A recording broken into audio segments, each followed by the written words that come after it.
नमस्कार दोस्तों, स्वागत है आपका एक नई वीडियो में। और मैं फिर से कहना चाहूँगा, वो जो हमारी सीरीज चलती हुई आ रही है सनातन धर्म पुराना और आज का जो अंतर चलता हुआ आ रहा है, उसी में थोड़ा सा आगे बढ़ते हुए और आज जो मैं कहना चाह रहा हूँ, एक ऋषि के माध्यम से कुछ कहना चाहता हूँ। मान लीजिए पुराने सनातन धर्म के एक ऋषि वापस आ गए और आकर के कुछ बोलना चाह रहे, मान लीजिए, तो क्या बोलते हैं या क्या बोलेंगे? सोचिए यार कि मैं ऋषि हूं, मैं किसी मंच से नहीं बोलता, मुझे कोई भीड़ नहीं चाहिए, मैं किसी माइक से नहीं बोलता, मैं किसी गद्दी पर नहीं बैठता, मैं वहां से आया हूं जहां धर्म भीड़ नहीं था, बोध था।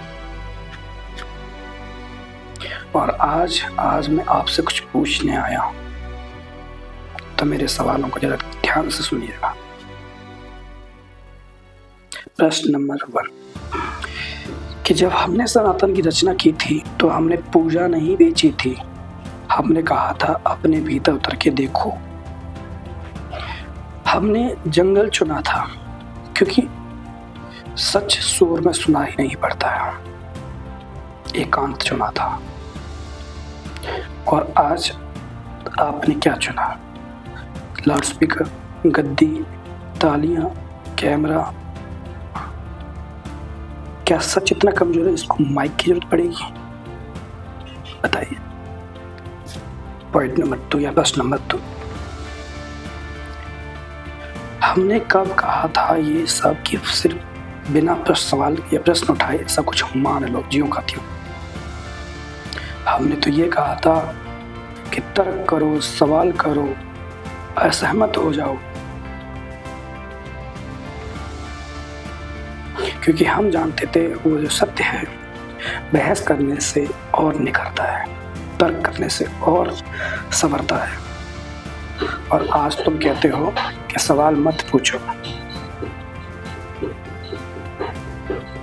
तो डर आपको लग रहा है, आपकी व्यवस्था को लग रहा है या सच को लग रहा है? अब चलते थोड़ा प्रश्न नंबर 3 की तरफ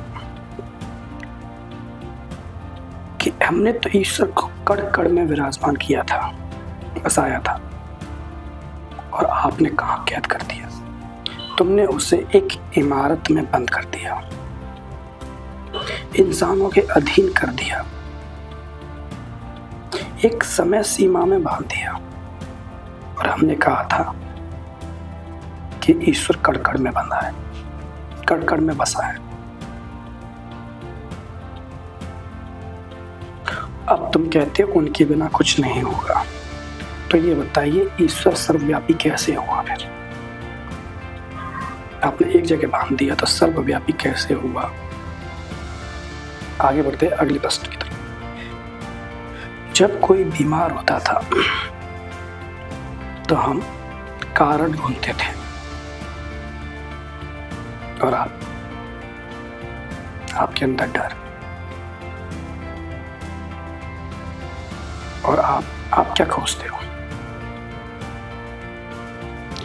आप एक डर को खोजते हो कि इनकी वजह शायद हमने वो नहीं किया होगा, शायद उसकी वजह से ये नहीं किया होगा, शायद इसकी वजह से हमने कोई पूजा रही होगी, इसकी वजह से।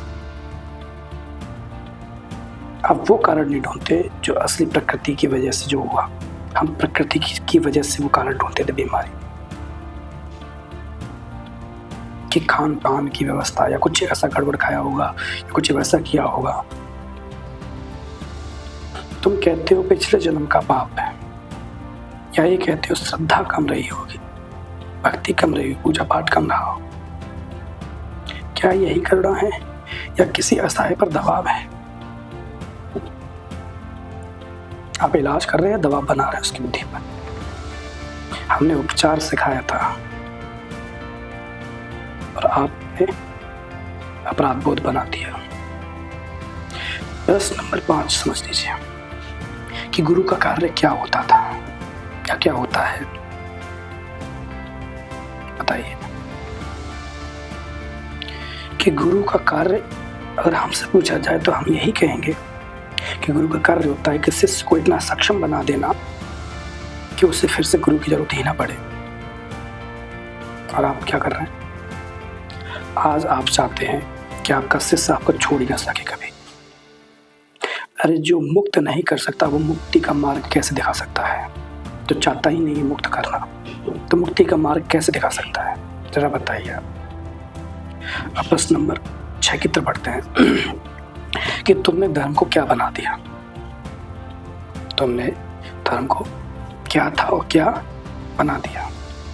मैं बताता हूँ थोड़ा सा कि तुमने धर्म को ना कार्यक्रम बना दिया,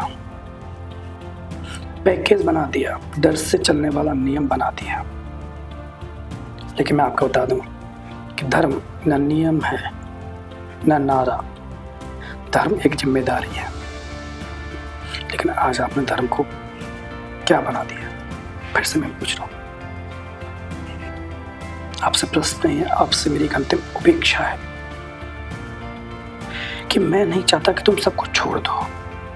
मैं चाहता हूं कि तुम सोचना शुरू करो, पूजा करो तो पहले पूछो, रोज पूछो क्या मैं रोज बेहतर इंसान बन रहा हूं? अगर नहीं बन रहा तो पूजा छोड़ दो, बेहतर इंसान बनो। और गुरु बनाओ या मानो किसी को, तो पहले ये देखो वो तुम्हें मुक्त कर रहा है या फिर तुम्हें बांध रहा है हमेशा के लिए। आपको वो ज्ञान देकर के मुक्त कर रहा है कि आपको तरक्की वाला ज्ञान देकर के आपको चाहता है कि वो क्या आप बढ़ें आगे, कि वहीं पे बांधे रखना चाहता है? अगर ऐसा है तो छोड़ दो, बांधना चाहता है तो छोड़ दो।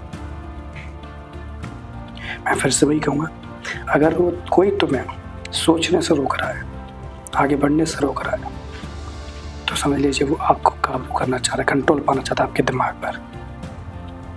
समझिए, वो धर्म नहीं सिखा रहा आपको। और याद रखना, सनातन डर से नहीं बोध से चलता है, बुद्धि से चलता है, सवाल पूछने से चलता है, सवालों का जवाब देने से भी चलता है। और जवाब भी ऐसे जो अंधभक्ति की तरफ ना ले जाए, तरक्की की तरफ ले जाए। अब बोल लो, आप भक्त हो या एक खोजी? खोजी एक सवाल पूछता है,